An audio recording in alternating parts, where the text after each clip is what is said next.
Lancement ce lundi des travaux de reconstruction du bâtiment de l'Office national d'assurance vieillesse ONA.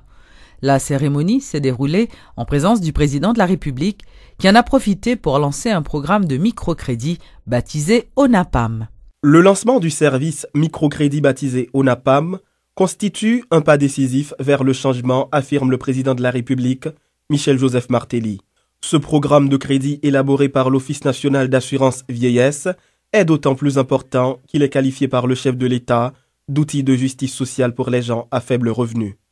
Parmi toutes les recommandations qui ont été faites de l'ONA, il y a deux qui étaient plus importants. Premièrement, faire l'ONA venir coûte que coûte une institution moderne nationale. Deuxièmement, mettre sous pied un programme crédit et spécialement pour les gens qui ont plus besoin. Ça qui plus petit dans la société et qui n'ont pas de crédit la banque. Lancement ONAPAM aujourd'hui fait moins que nous sous route bon chimère. Une autre nouvelle que je voulais annoncer, c'est qu'il y a ville que moi décidé avec DGA pour nous mettre à la disposition police nationale. Après une tête ensemble que l'on a mis sous pied avec BNC et BPH qui pourra faciliter les transactions vente caillou avec policiers qui veulent entrer dans le programme. Le microcrédit ONAPAM permettra aux intéressés d'emprunter de 5 à 25 000 gourdes avec un délai de remboursement variant entre 3 et 12 mois. Aussi petite que soit l'enveloppe, le directeur général de l'ONA, Bernard Desgraffes, croit que ce programme sera vraiment profitable aux petites gens qui n'ont jamais eu accès à des prêts bancaires importants. Plus petit qui bon yo, moun qui pas à la banque pour moi d'autres prêts. Enveloppe là pas gros. C'est des prêts qui peuvent varier entre 5 000 gouttes et 25 000 gouttes. Et puis le remboursement a varié entre 3 mois et 12 mois. Taux d'intérêt sur taux que n'a mettre jour ou pas quoi. Rappelons que Michel Martelly et Bernard Desgraffes ont procédé au lancement de l'ONAPAM lors de l'inauguration de nouveaux bâtiments transitoires devant loger cette institution vieille de 46 ans. À la même occasion, le président de la République a lancé le programme ONAVille, un plan visant à faciliter à des policiers l'achat de résidence. Signature ce mardi d'un accord de don entre le gouvernement haïtien et le Japon. Ce protocole d'entente vise à promouvoir l'augmentation des productions alimentaires dans le pays. Il permettra également aux agriculteurs défavorisés d'améliorer la qualité de leurs produits et d'accroître le rendement de leurs plantations. Préoccupés par les sérieux problèmes d'insécurité alimentaire auxquels fait face le pays, les gouvernements haïtiens et japonais ont procédé ce mardi 20 décembre à la signature de 2 accords qui visent à augmenter la production agricole.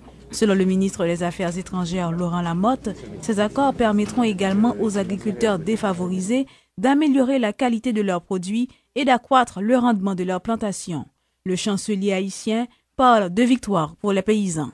Les paysans pourront joindre plus que 6 000 tonnes d'engrais.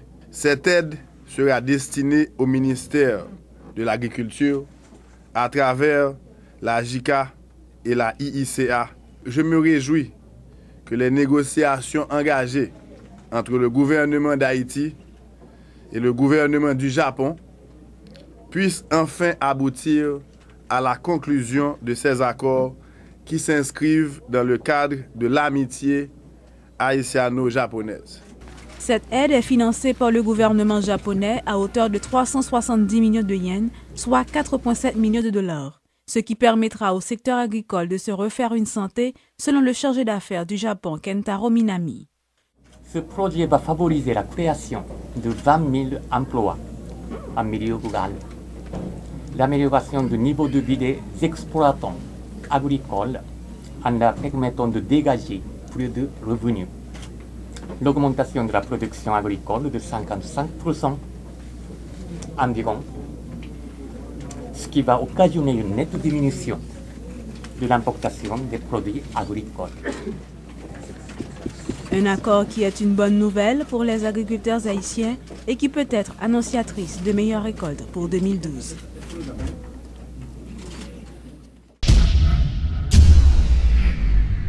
La Conférence nationale des églises haïtiennes a organisé ce mardi un forum dont l'objectif est d'intégrer les handicapés dans les différentes sphères d'activité du pays.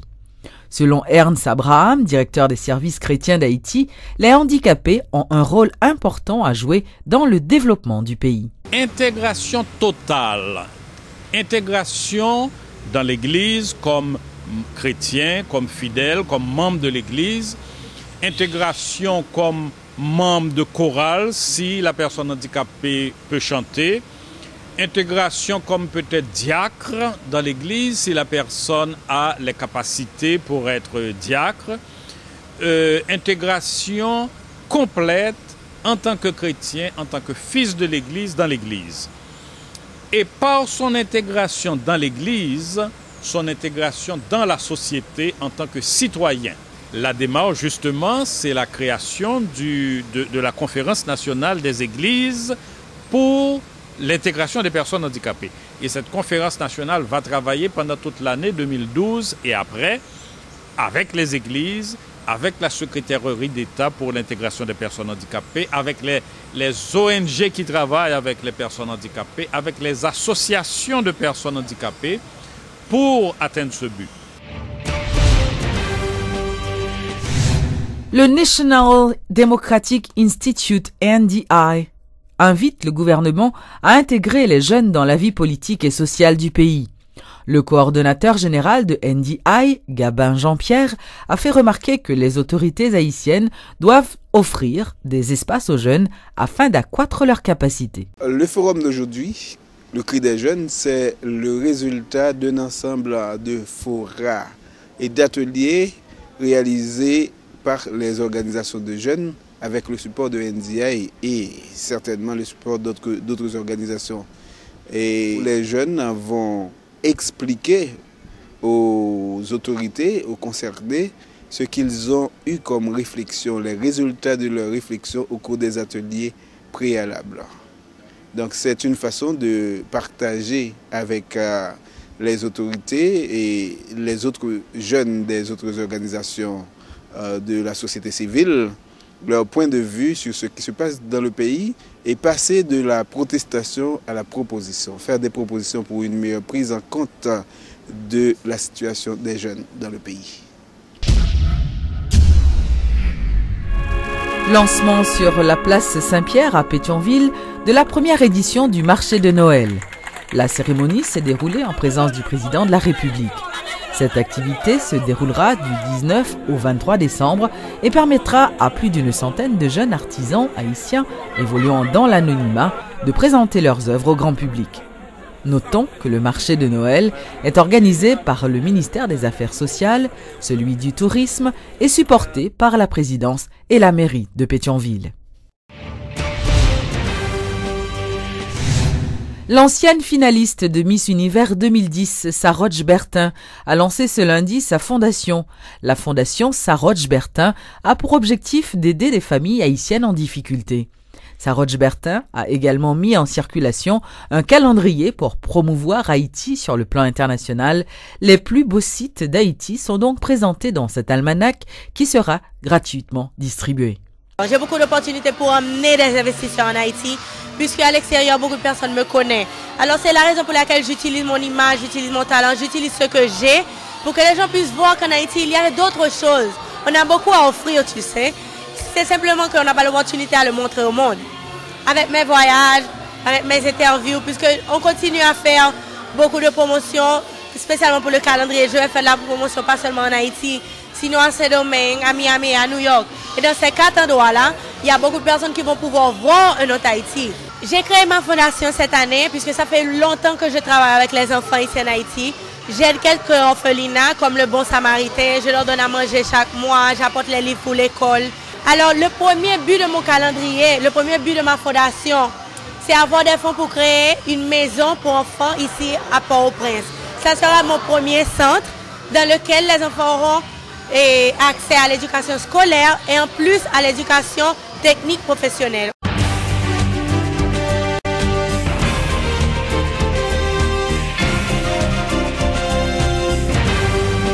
Dans l'actualité internationale, les inondations